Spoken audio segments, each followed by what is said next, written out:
Hello, and welcome to the Voice of Reason podcast series, Hot Topic and Chill. Today's guest is Kathleen Stock, who's a professor of philosophy out in Britain, England.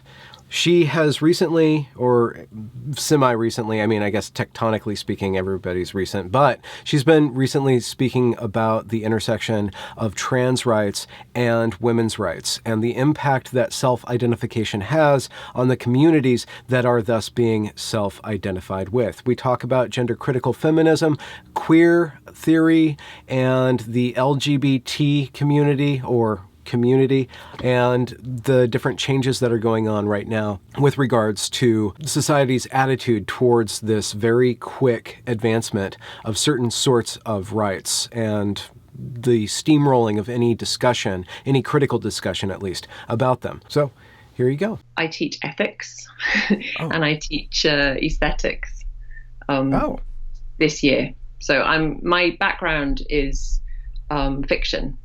So I've been writing on the philosophy of fiction and imagination for years.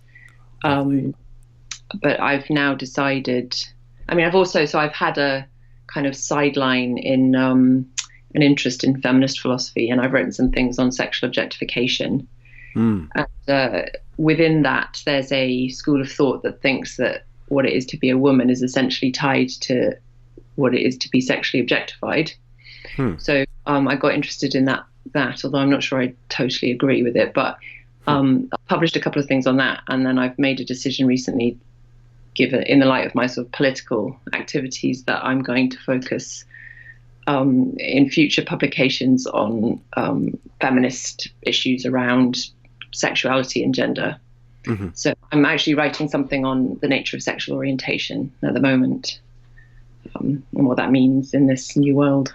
Yeah. And how that informs discourse, or how that informs, I guess, bodies and relationships between different groups or just different individuals? Yes, absolutely. It's not a question you can ask in a vacuum from those sorts of questions. You have to think about how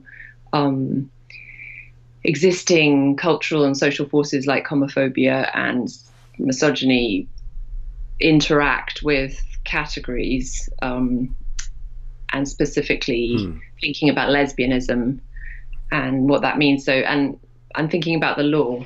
So not just social and political categorization, but legal rights. And just to give you one example, thinking about whether the category of lesbians can include trans women with penises has a practical implication on what counts as consent, on what counts as rape by deception. Because if trans women with penises are lesbians, then or are admitted as lesbians into the legal category of lesbians, then it becomes less clear that they've deceived anybody if they don't announce that fact to new sexual partners.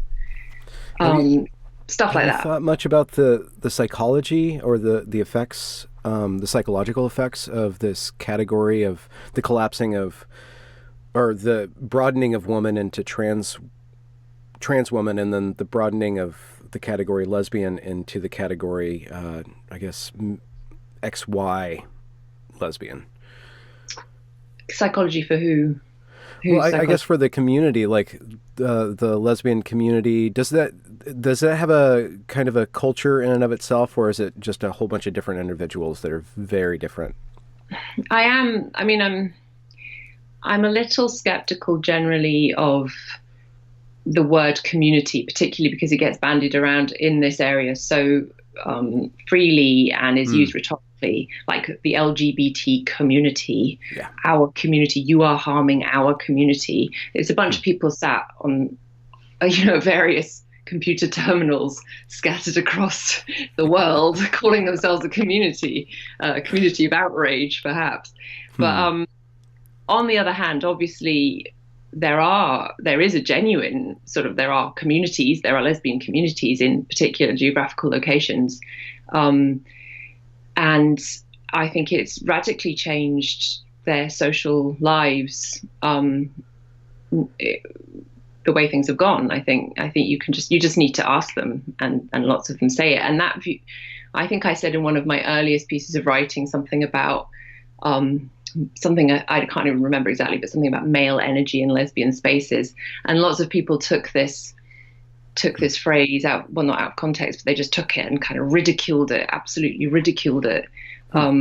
Like, sure, we've debunked this. Clearly, we debunked this in 1985, sort of, if you could debunk that sort of claim by theory, because it is a matter of how people feel. And it's just empirically obvious that quite a lot of lesbians, given that it was always so liberating to start with to have a female-only space, and we had so rarely had it, and we so rarely have it, not even just lesbians, just women so rarely have female-only spaces that aren't in the home.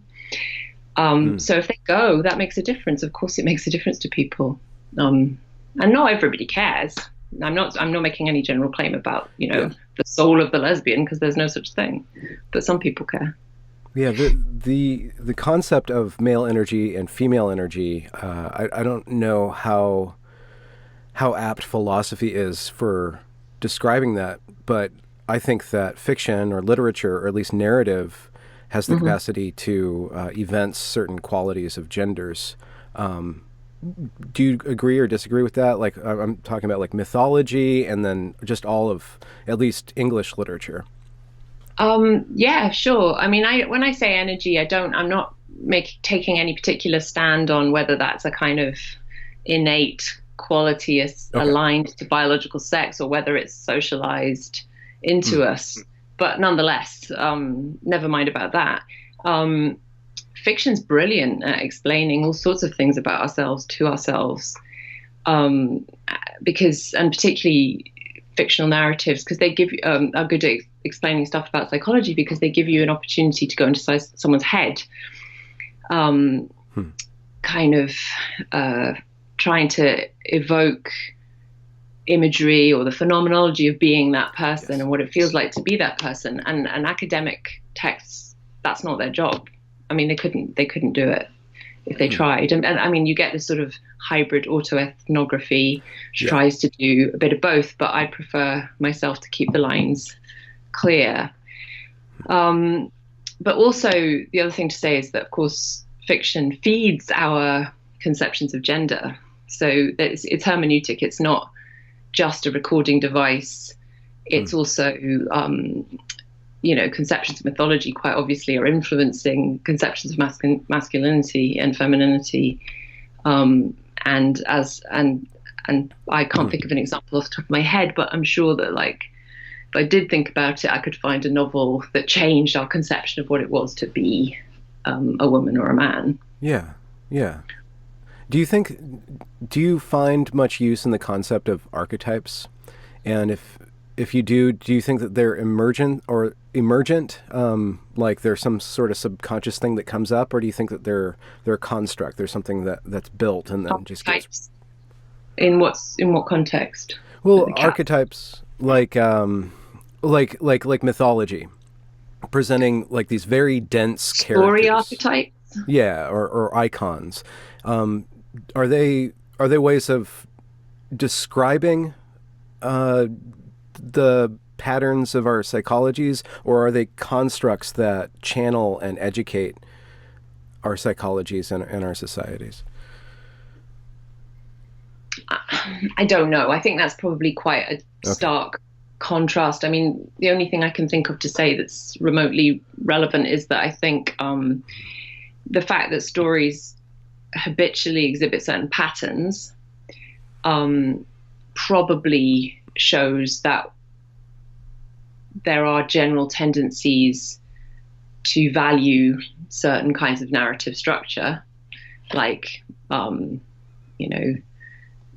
hero's journey with the obstacle and the release and the overcoming and all that. But I don't know about archetypes. That doesn't sound like my sort of claim, to be honest. Yeah. I guess I'm kind of wondering more broadly if fiction can be used to argue, or to make a proof, or or at least to be used in social discourse in order to change narratives or reinforce narratives, and if you think that it has a role in the current debate, and if it does, if it not being included is kind of giving us over to lower forms of discourse. Well, I think literature is a force for good, generally speaking, and I think humanities education is essential to producing the kind of individuals we want in politics, for instance, because it gives us this. So I have a kind of no doubt hackneyed kind of view, but I think it gives us genuine insight into other kinds of possibilities. Particular authors, not just literature generally, I guess, but particular authors, humanist kind of authors. And I definitely think I'm a better person for having read so many novels, so that I'm against any kind of really quick narrative that says, oh, it's all made up. What could you possibly learn from that? Because, I'm not learning about particular people in terms of facts, but I'm learning about possibilities, moral possibilities, and I'm kind of honing my understanding of general psychology of human beings and how it's possible to feel, culturally inflected, no doubt.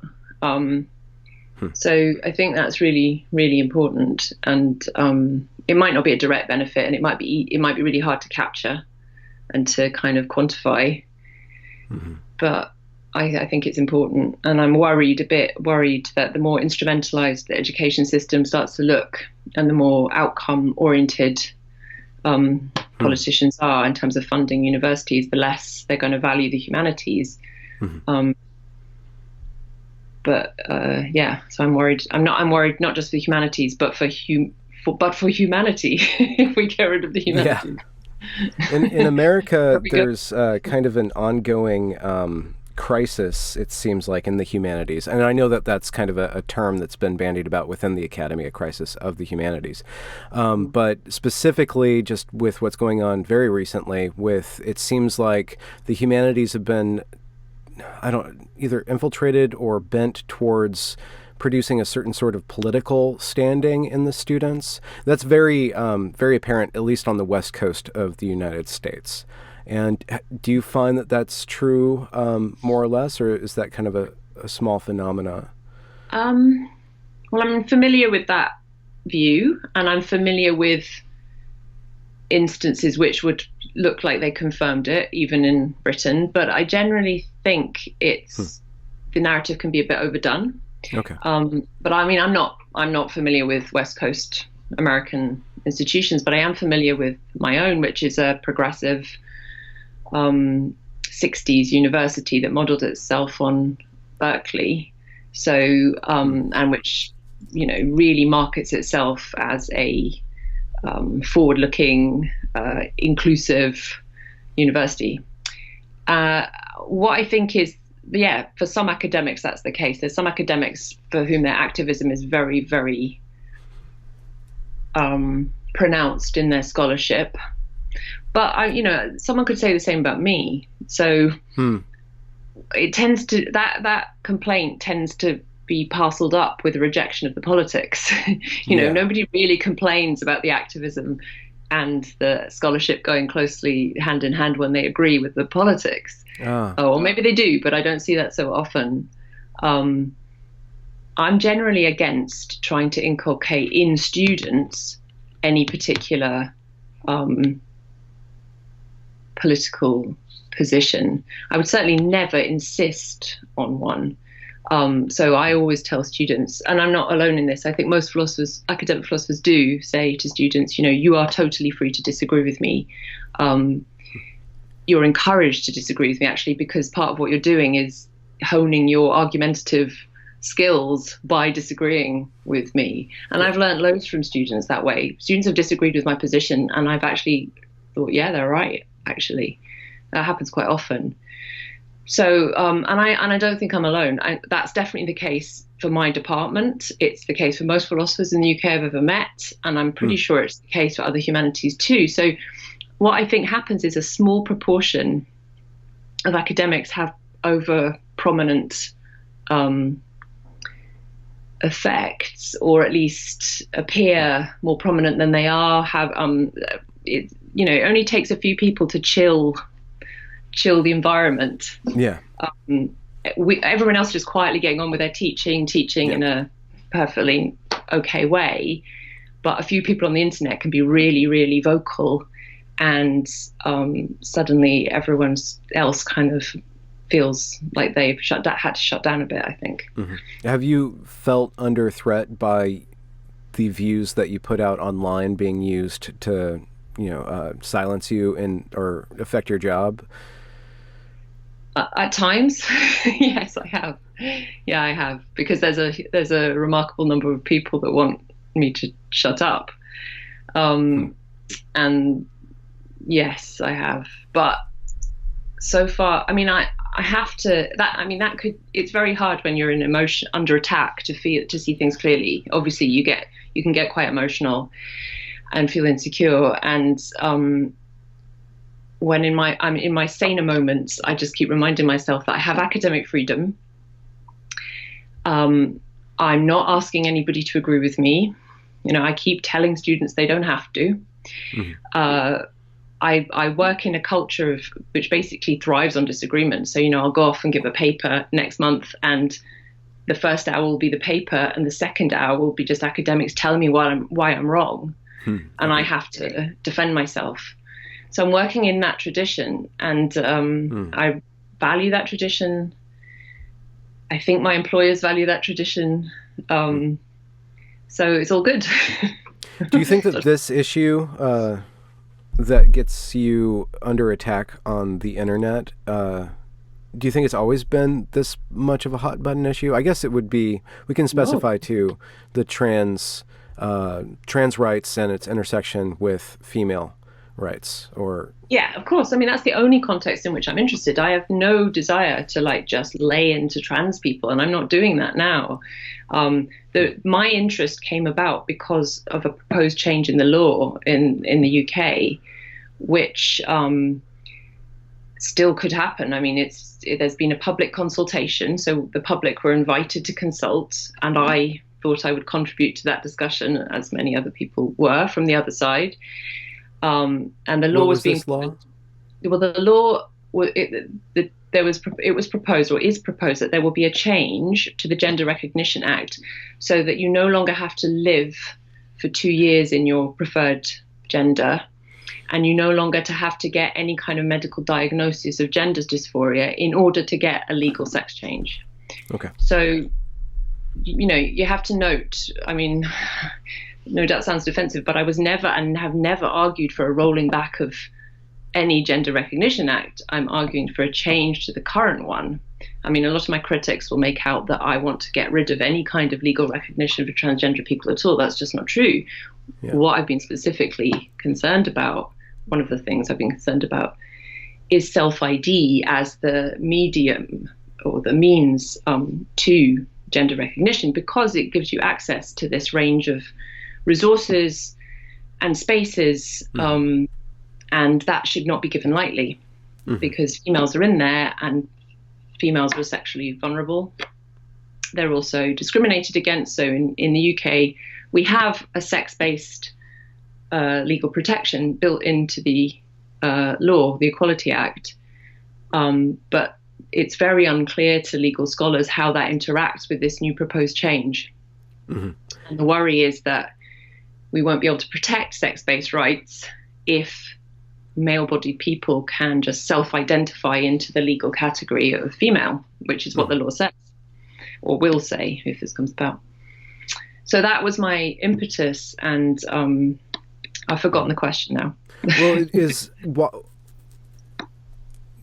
why is this topic so fraught? Why does wanting to argue this through creating this riptide of people just trying to not have the argument? I mean, yeah, it's a really good question, because it doesn't seem to me, it just doesn't seem to me that I'm arguing for anything bad. I mean, I think there should be third spaces for trans women who are fearing for their safety. That's part of the argument is, we should be able to come into female spaces because we're at risk from men. Well, I think we could solve that one, if we resourced it properly. And I've said that before. Generally speaking, I just don't know. I just don't know why there's this failure of imagination when it comes to the female perspective.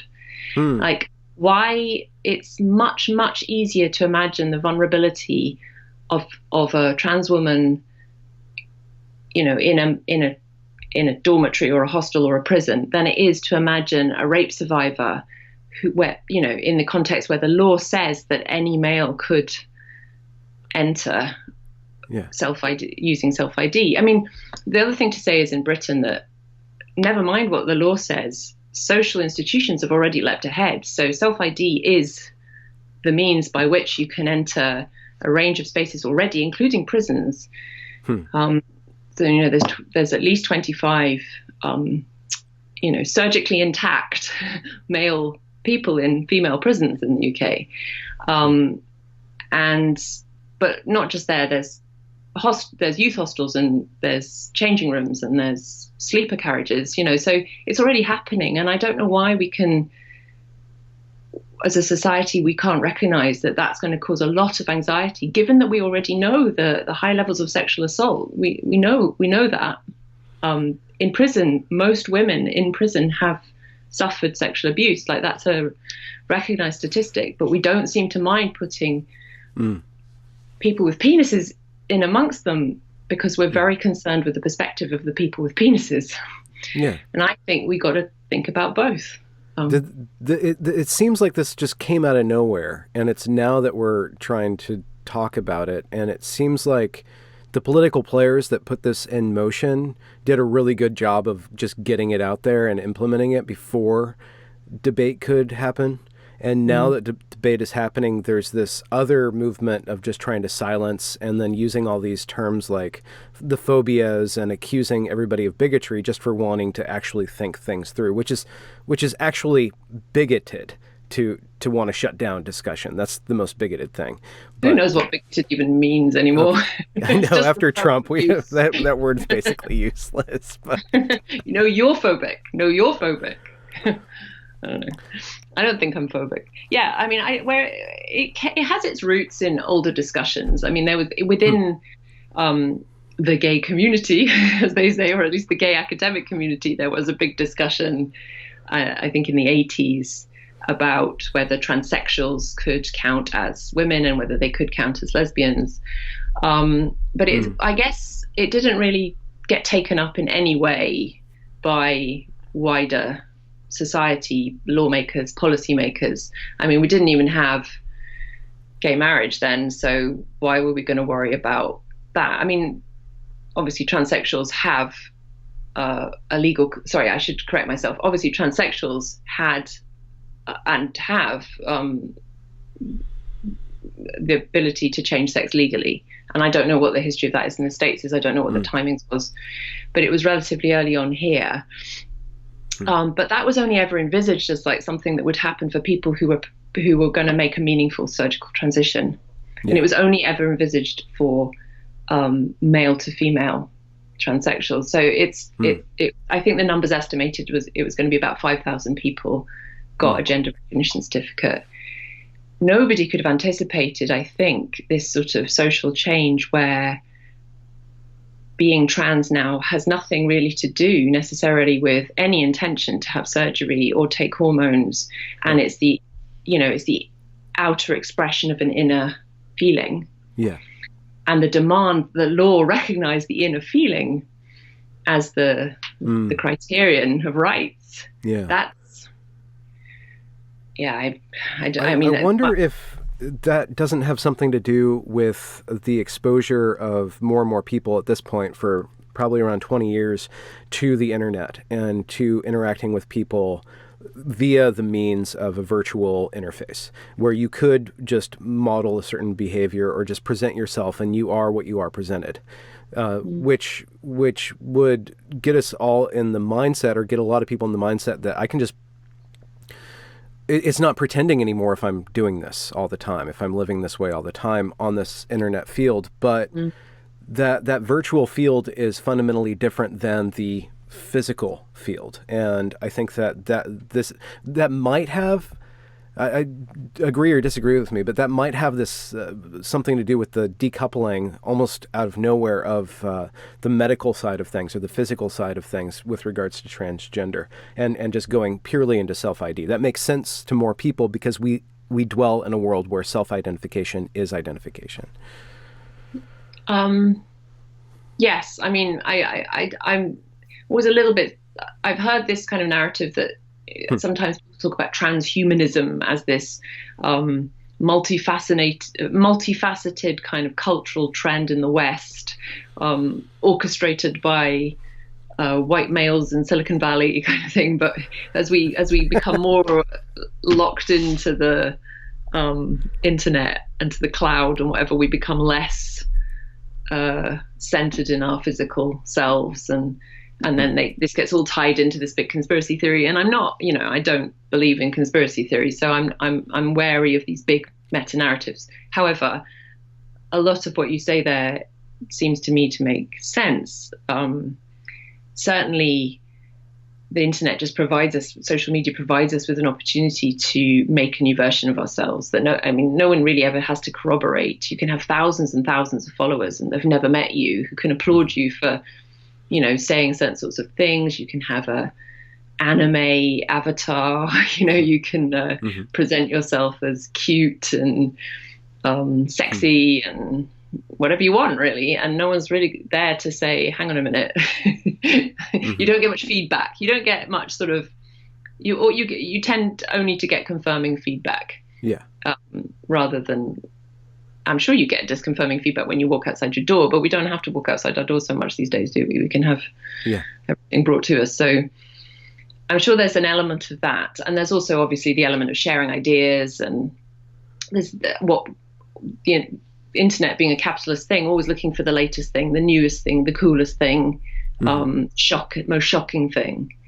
I have no doubt that the sort of the huge rise in trans teenagers, female teenagers, female to male, is partly a social trend, and once the internet chews it up and spits it out and it's no longer cool, there'll be something else. Those numbers will drop. I think those numbers will drop because partly it's a function of the shock of the new sort of thing.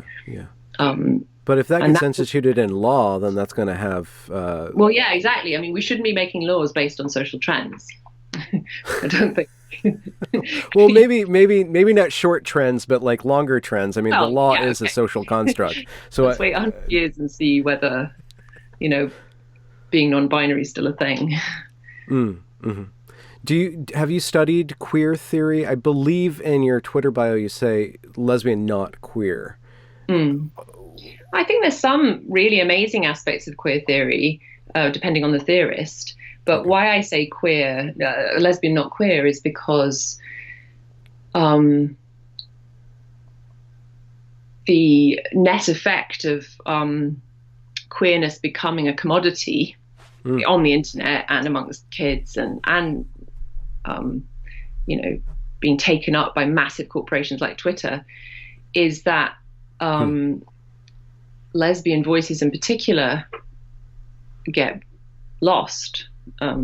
So as is always the case, given what I take to be facts about misogyny, females won't, in a space where there's males and females, female voices will get slightly drowned out. I mean, obviously there are exceptions, but I'm talking general trends, and that's the case in the LGBT community as well. And the more letters you add to the LGBTQ plus community, the more people get into it, actually, the less prioritized females and homosexuals are, because now that community contains people that I would call heterosexual, who are in heterosexual relationships with someone of the opposite sex.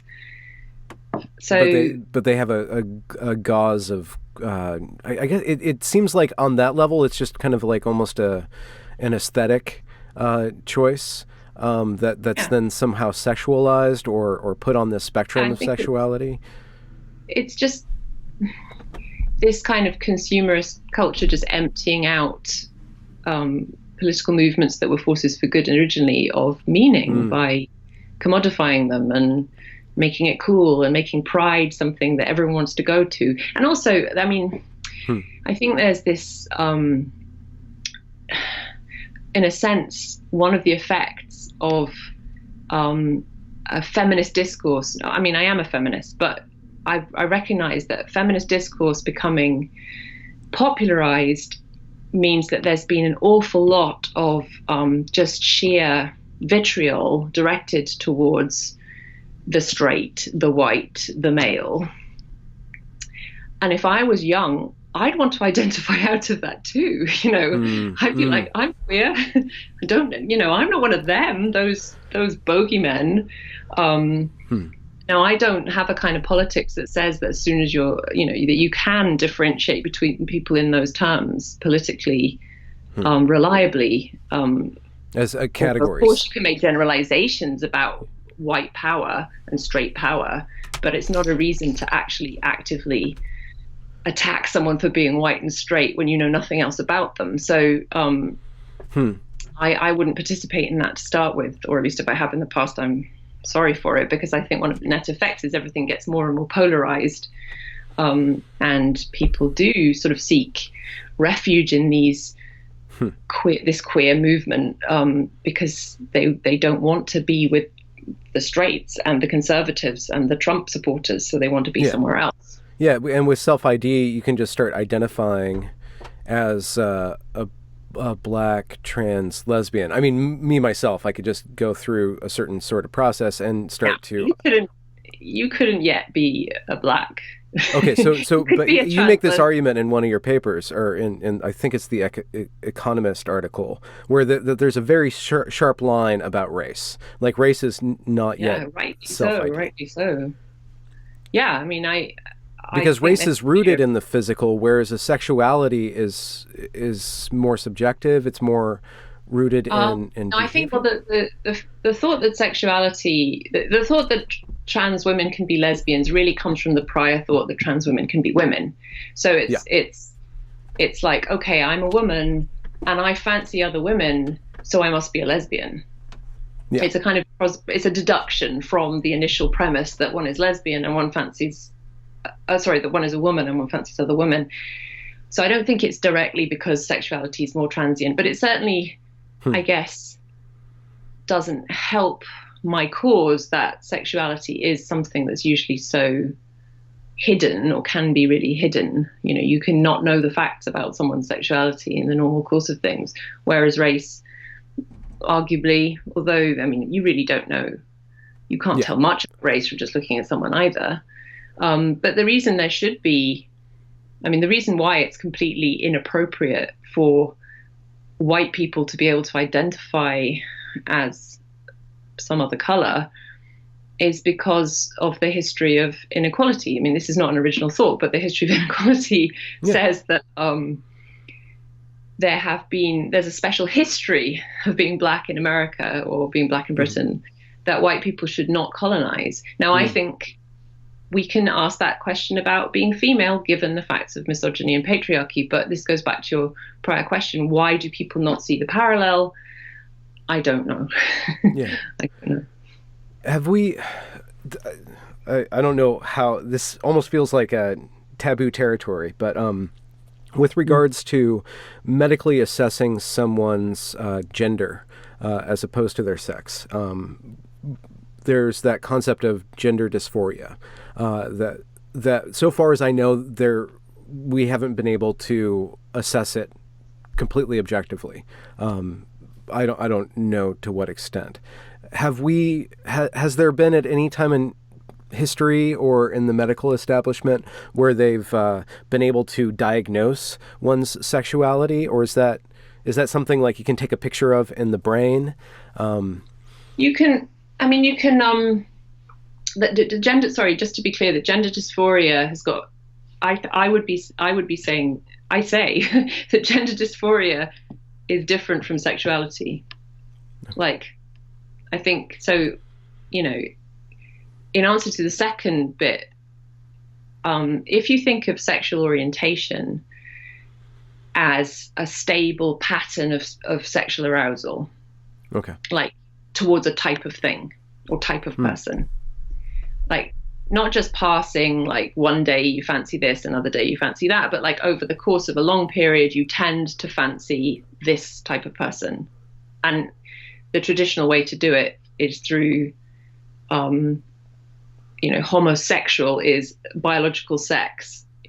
You know, someone of a male biological sex fancies someone of the same sex. So it's normally categorized in terms of sex, and these days we're told it shouldn't be categorized that way. I disagree. But to get to your question, scientists can measure sexual arousal. They have all sorts of ways of doing it. They can look at cortical activity. They can do skin conduct tests. Okay. They can show pictures and check your responses. So in that sense, it's not that hard. I mean, of course, we're not going to do it for most people. That would be vastly intrusive. Yeah. And I have no desire. And they probably already know what they're attracted to. Yeah, they probably know. I mean, there's a long history of people repressing facts about their own sexuality to themselves because they know, in some level, the consequences will be terrible for them. Mm-hmm. And there's a long history of conversion therapy. I mean, I'm reading a book in the moment about late 19th and early 20th century attempts to change gay people's orientation. I mean, that seems pertinent to this kind of modern day context, really. I think all that materials really needs to be assessed in the light of what's happening now. Why so? Well, because a lot of young people who are questioning their gender are also questioning their sexuality simultaneously. Yeah. And they can be trying to work out whether they're a lesbian woman or a gay or a straight man. Yeah. And there's a tendency in some literature about this to say that when dealing with trans kids, we should be adopting what they call an affirmative model, or a model of affirmation, which is basically not to question the conclusion that they're trans, but arguably, and I have written about this, if you don't question, at least supportively question, I'm not suggesting anything unethical. I'm talking about therapeutic, gentle, supportive questioning. If you don't do that, then arguably there's some relation to a kind of conversion going on there, because this person could have been gay and they're not, or at least under the new narrative, they're not. So there's an interaction there that we're not supposed to talk about. As soon as anyone does try and talk about it, there's an enormous counter response from trans activists to say, you're out of your mind, you're evil, how dare you, but I think that's a really important question, because it's, there's a causal relationship between what we would have called being lesbian, and being a young F to M. Tomboyish. I mean, it's not just being a lesbian, but tomboyish girls that like girls are transitioning in big numbers. Yeah. Much bigger numbers than used to. Do you think that is... I guess it's a case-by-case thing. Do you find that problematic, and why do you find that problematic? Or do you think that that's just a natural way of coping with, I guess, maybe heteronormativity? Like, maybe that's a force of... Yeah, no, exactly. I mean, like I say, it's totally understandable why people quite often want to transition. But I think for some kids, undoubtedly, transitioning is the right thing to do. So I'm at odds with the feminists who will be watching this and hissing at me for saying it. But I think for some kids, it seems like it is the right thing to do. And that's what the evidence apparently suggests. But that's different from saying you shouldn't question, anybody who thinks that, any child or teenager who thinks they're trans. So why it's problematic if you don't question is that the outcomes can be so physically damaging, or at least precarious. Puberty blockers, nobody really knows what they do. There's arguments that they destroy bone density, they affect kidney function. Cross-sex hormones have their own issues. Cutting your breasts off has its own issues. Yeah. You can't just grow another pair. People get to two regret. I just don't think we should be blindly accepting, let alone funding, as in the UK, where there's charities that completely support this, all of the things I've just described, and advocate for them and lobby politicians for them. I think that's a terrible state of affairs, and I'm shocked that it's got this far. But Have you looked into Sorry, go on. Have you looked into why there's so much money and such a huge force, or at least a targeted force, on this issue? Well, I mean, in Britain, there's a few prominent charities, and they've been very effective at fundraising. There's a charity called Mermaids that's recently attracted a lot of criticism, but they have a very prominent CEO who has a kind of, I don't know, I guess it must look like a kind of romantic tale about their trans daughter and what she went through to transition and what they all had to go through. And it's just sort of attracted a lot of publicity, and she's become very well connected. But there's another charity called Stonewall that was initially set up to advocate primarily for the lesbian and gay community. And, one theory is they got everything they could possibly have wanted. They got gay marriage, they got adoption rights, they got, the things that they'd set out for. And then they ran out of things to advocate for. They had this big platform, they had a lot of influence with politicians, and they needed a new theme, and trans stuff just came up at the right time. So, I mean, Stonewall is not so concerned, I should clarify, with the issue of what should happen to children. They mainly talk about adults. Oh, okay. But they don't say anything critical about what's happening to potentially gay children either, which I think is a massive lacuna for an LGBT organization. I think they should be concerned about what's happening to young gay children as they question their own gender and sexuality simultaneously. Yeah. I wonder if I've read a couple articles, and I've spoken with one gay man who is making the argument that gay men should leave the LGBT community. It no longer serves them, and it's actually starting to attack them because of certain sorts of political, behaviors, such as, you blame the person who has the least oppression for all everybody else's oppression. So he proposed this thing called Gexit.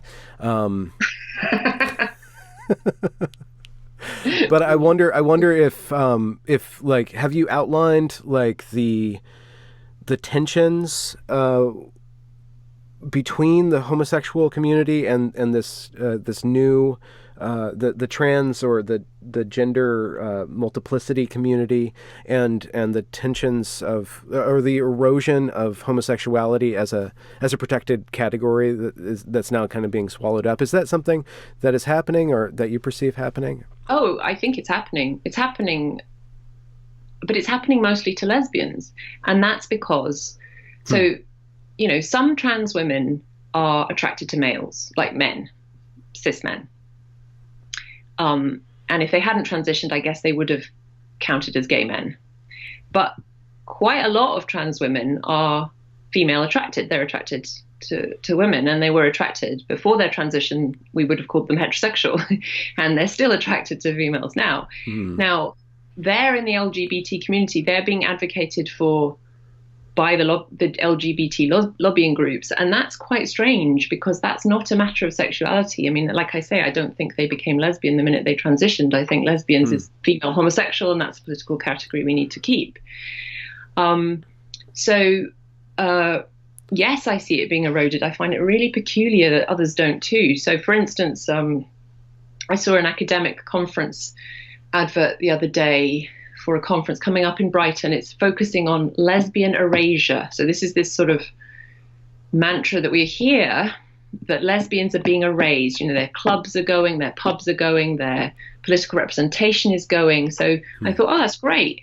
There's a conference dedicated to lesbians and to lesbian erasure. How amazing. And then I read down. And of course, it's all very, very prominently, we are trans inclusive, trans lesbians are lesbians. And then I read down to the sort of list of potential topics that people could talk about. And one of them was how to make gay spaces more trans inclusive. And they included bedrooms. So, you know, whose bedrooms are they talking about? They're not talking about gay male, but gay men's bedrooms. They're talking about lesbian bedrooms.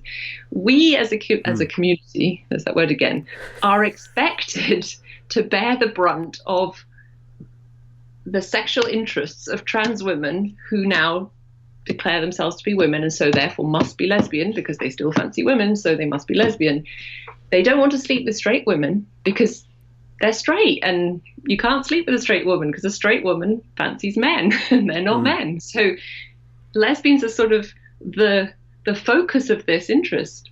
And there's this discussion about the cotton ceiling, which I'm sure you're familiar with, but this concept that the cotton ceiling, which is kind of obviously a bastardization of the glass ceiling, which is the idea that women in the workplace can't get promoted past a certain stage. Now it's been transmuted into the cotton ceiling, which is that trans women can't get past the knickers of the lesbians.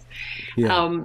And, you know, I was absolutely shocked. Literally, I'm not often shocked, but literally shocked to see that Stonewall the other day there was an expose in the Times saying that Stonewall are sponsoring this trans woman who ran a workshop in Toronto called Overcoming the Cotton Ceiling. Now, Stonewall, our major charity that advocates for LGBT, is sponsoring this person to become on their transgender leadership scheme. So, you know, they're paying someone who ran a workshop about overcoming the cotton ceiling, and yet they are allegedly an organization that advocates for lesbians. And I mean, that's why I think the L needs to get out, because the L's interests are just not being represented. And this discussion I'm having, this area that I'm discussing, you'll never see it mentioned except to be denied. You know, there's lots of evidence of it, but I will be portrayed for saying this as hysterical, as poisonous, you know, as paranoid, and yet I don't think I'm any of those things. I don't think anyone that knows me thinks I'm any of those things. I'm just looking at the evidence I see. Yeah. It's I have problems with. Oh, there's a lot of concepts I have problems with because they get bandied about too much. But rape culture is one that I'm wary of because it seems to be used too broadly. But this seems like an instance of like coercion, and specifically.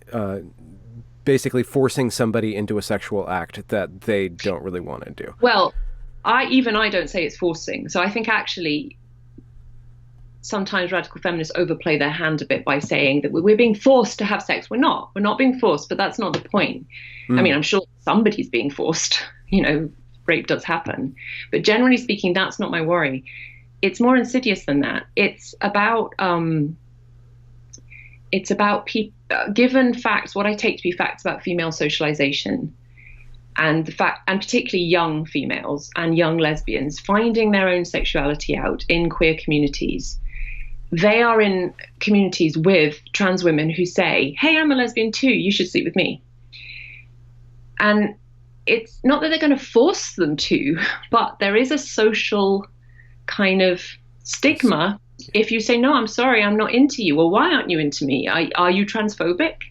Nobody wants to feel transphobic, you know. And in those communities, it's social death to be considered a bigot, to transphobe, all the things that get transphobic. So I'm sure that there's kind of very soft coercion going on in the sense of pressure, and I think that women aren't sometimes very good at resisting pressure. Why should we be? We're told all the time to be kind and inclusive and to go along with things. And that has its effects. I'm absolutely positive that has its effects. So that's the sort of thing I'm worried about. It's, we should be empowering lesbians to say, no, my boundaries are my boundaries. It's perfectly okay for me to be a female homosexual. I'm not attracted to people with penises. That's not bigotry. That's just the nature of my orientation. There's no space to say that in kind of trendy Portland, queer communities, or I don't know, maybe even Brighton communities. Is that more acceptable in more mature communities, in the academic community, you think? Well, I don't know. I mean, in the academic community, it's not that acceptable either, as my example just gave, because so queer conferences, queer theory conferences, or feminist philosophy conferences, there's this huge palaver about trans inclusive. And I think the reason what I've said has been so shocking is because no one's really said it for a few years, although obviously some people have, like Sheila Jeffries has been saying it for years. But the difference is that maturer people are generally better at setting their own boundaries and not giving a shit. And that's where I am now, mostly. So I feel like I have to speak up for the people that are younger and that can't. And, they shouldn't be subject to that kind of insidious pressure. And it's really a lot of pressure, particularly when you've got really prominent people like Laurie Penny and feminists who look really cool saying, no, there's no problem here. It's a poisonous lie, and trans women are women and trans lesbians are lesbians. And it just must be so confusing when you're trying to work out what you are, and your parents don't want you to be that way. And there's already enough shit to deal with without adding this into the mix, I think. Yeah. Do you think that this is, earlier you said that this kind of thing is sort of a fad, but, and I guess you're speaking out about it now and kind of taking a lot of the heat. So do you perceive that you're kind of setting an example, and eventually more and more people will just say, okay, enough is enough. Yeah. We're not going to go down this road. Give me a fucking medal. No. I mean, like, I want to like map out like solution oriented thinking about this. Like how, I don't know. I swing about wildly. When I said it's a fad, I don't mean it's totally a fad. I think transgenderism has been around for a while. Okay. I think gender dysphoria has probably been around forever. Yeah. And it may well be, and I think it is, that for some gender dysphoric people, transitioning is the right thing to do. There's also, the fact that the numbers have increased so significantly in younger age groups suggests to me that there is a social contagion kind of element too. Yeah. And if that's right, it will, just as like 10 years ago, a lot of my students had self-harm scars all over their arms. And I don't see that so much anymore. I mean, yeah, it's terrible, but there was a, I would say, a kind of trend in girls' schools to cut themselves. That's what I observe. And sometimes, quite often, students would come in with lots and lots of scars in their arms, and I don't see that anymore. I assume there will be other trends. There's a million ways for females to harm themselves, but maybe this is just. But now it's the adults that are pushing this and going along with them too. Say that again. But now there's the adults with the scalpels. Yeah, I mean, that is a big difference. So when anorexia was a big sort of, I don't know if it still is, but it was a social trend. Again, I don't know, 15 years ago. I don't recall, although I wasn't really very plugged into it, adults defending anorexia. I mean, you've got this sort of pro-ana, it's called the pro-ana community, but I don't see many adults like post-age 25, 30 defending the pro-ana community. What's really, one of the disturbing elements about this for me is, and so my concern is quite often, well, usually as a woman, the female, and in particular, the sort of massive rise in female to male transitioning going on in the younger age groups. Whenever I try and talk about that, I get this huge pushback from males, like late transitioning males who quite often haven't had any surgical intervention themselves, but are quite happy to let girls cut their breasts off. So I question what business it is of 45-year-old males to get angry when I try and say, hang on a minute, what's the hurry? Can we question this issue in a sensitive, mature way? That is an alarming feature of it that, off the top of my head, doesn't seem to be replicated in past situations. What's your guess of the psychology behind that phenomena? Like older men. Well, I mean, again, it's the myth. I guess it's presumably the myth of the community. We're all these fucking communities. Huh. We're all in it together, and I'm just defending my past self. I wish I could have done it then. Why, get off their backs. There's nothing wrong with it. And people constantly mistake my misgivings for disgust. I've actually, it makes no difference to say it, but, I'm friends with trans people. I have absolutely zero disgust at gender nonconformity. How could I? Or people being trans. I'm concerned about sort of political and legal outcomes that are harmful and medical outcomes that are harmful. Though, those are the things I'm worried about. And it's, I don't know what the psychology is that can ignore those harms. And this is the area in which you're going to start to do more academic. Well, yeah. So I'm writing at the moment about sexual orientation. That's my major focus at the moment. And then I'm going to write a book. Probably, it'll take a couple of years. And think the emphasis generally will be on what it is to be a woman, roughly, whatever that means, taking on some of the bad arguments that I perceive in this area. I mean, there's some really terrible, terrible philosophy going on, pop philosophy going on in this area that I just... within the academy or just out on the street? No. I mean, well, sort of in the academy, but more just out in the world, which has a real impact. I mean, it has an influence on policymakers. The idea that sex is a spectrum, the idea that medical doctors just randomly assign sex at birth based on the size of the penis. Yeah. All that stuff. The endless use of slippery slope arguments inappropriately. So there's just a lot of basic crap philosophy that I feel like I should sort out. Personally offended by. Yeah. And do you have do you see the need, or are you starting to look for not a community but a coalition? Coalition, yeah, that's fair.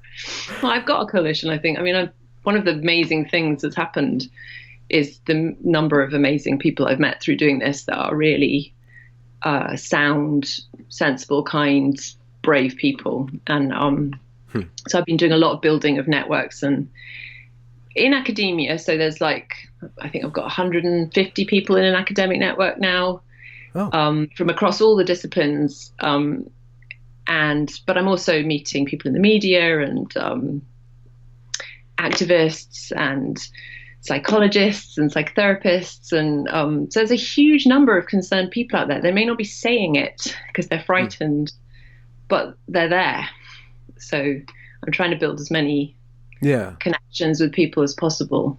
Do you think that it'll get easier to speak about once people start speaking about it? Or I hope so. Do you think that there's just going to be this social war that's going to be really difficult? I think so. I mean, I think it's going to be really hard in the States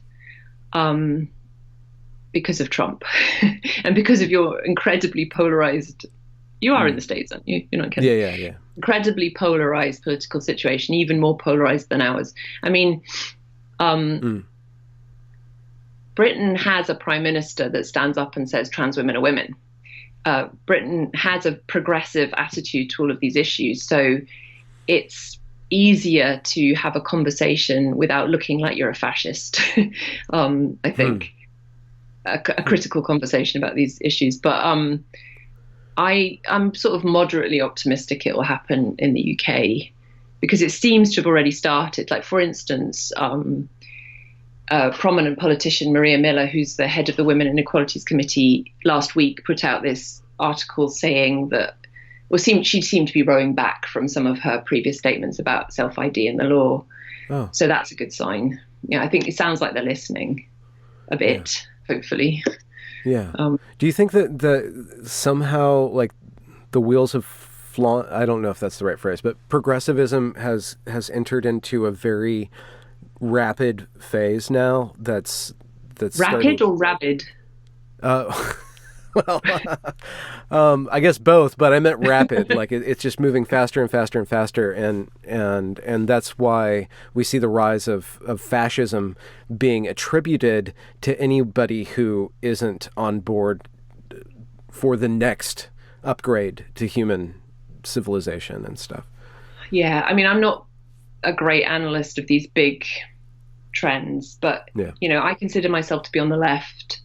But a lot of the people I see online who call themselves leftists and progressives, I do not recognize anything very progressive about them, or particularly anti-individualistic or anti-consumerist, or any of the things I would associate with the left. So I just think there's something happening where these terms that used to mean something are just getting emptied, and they're becoming purely pejorative or commendatory, and are being used as weapons, like feminism. Everyone says they're a feminist now.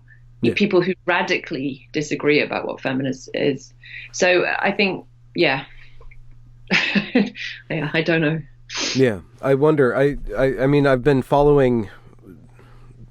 I went to a very progressive school that had a really big protest, and it got shut down for a couple of days because the students just went crazy through the streets, and that's what started me like talking about that specifically, but then analyzing, or at least going through and looking at these different very strong arguments for radical privilege politics and oppression politics, and seeing in America, like for one example, like intersectionality makes sense as a academic analysis tool, but once it gets into the hands of activism, like just in the streets or on Tumblr or on Twitter, it takes on a completely different face. And a lot of, like with feminism too, like there's certain analysis tools, like just with the term patriarchy, that makes sense in a way of like picking apart or looking at patterns in society at large, but then is reduced into a weapon. It becomes weaponized when it comes out into political discourse just through social media. So it seems like what we really need to do, in my opinion, has been what we need to do. The adults need to be injecting subtlety into discourse and providing tools and analysis tools and kind of backing off of the stoking of the hot topics, but like going into the hot topic and just very carefully, craftily taking it apart. I think, I completely agree with you. It's sometimes it's hard. The reason people get caught up is because social media is it fuels emotion, it rewards anger, it rewards strong emotion. I notice I get so much more, I don't know what you call it, likes, like so many more likes for things I write on Twitter that are angry. They really hit in a way that more moderate stuff doesn't. So I try not to get angry that often, although it's quite hard. But I completely, I completely agree with you that that's what adults should be doing. We should all be doing it. Academics should not be. My dad had this expression. He was a teacher, like, don't eat your ice cream with the kids. Like, academics should not be eating their ice cream with the kids, if you know what I mean. As in, then don't try and be cool, be young, be hip. You're only going to look like a fool anyway, eventually, if not. Super. I wonder if that's not like the purpose of the humanities, is to cultivate pleasure in the subtler emotions, and mild disgust rather than outright hatred, right? Like to cultivate citizens. I'm disconcerted by your suggestion there. Yeah, maybe. I don't know what the function of humanities is, but that wouldn't be a bad thing. Like, if we could stop feeling such raging emotion. Because if people are looking for more interesting arguments, they will end up rewarding the people who are making those arguments. But the thing with social media is that you're always going to be rewarded en masse by the most common, the lowest common denominator. Exactly. And I do want to say, I don't think this is just a problem with intersectionality and feminism. It's not. I just wanted to use that as a tool. Because it's obviously happening on the right too. So I, in my more depressed moments, I think any sophisticated political discourse whatsoever will get emptied out in this way and used in a way that cannot control. You just can't control. And actually, it's why I'm quite keen actually to steer a course, because believe it or not, although my critics think I'm this sort of raging bigot, on the side of the radical feminists, I often transgress with them too, But I think it's really important. I mean, in the sense that I say things they really disagree with and they get very angry with me for. But I think it's really important to be true to your own views and to keep sticking up for that stuff, and not to think, I'm not going to say that because I'm going to upset all my supporters, because you end up just increasing the polarization, and we need people in the middle, or at least we need different points of view. We need people that'll take shit from 360 degrees. Yeah, that's why I drink.